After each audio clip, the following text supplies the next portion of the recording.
In this video I'm going to show you how to create avatar on TikTok. That's quite simple and easy, so let's begin.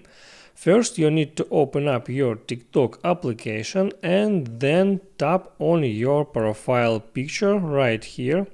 Then tap on that icon, or you can swipe to the right for a little and then tap on that plus icon to create TikTok avatar.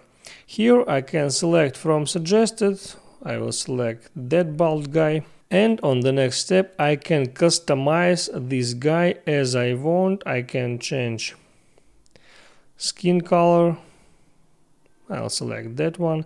I can change hairs, head, brows, eyes, nose, and so on. And then when I am done, I just tap on next button, select a background, I will left blue one, and then tap done. And on that step TikTok asks me if I want to save this picture as my profile photo. I tap confirm. And now you can see my new avatar right here. It replaces the existing account photo.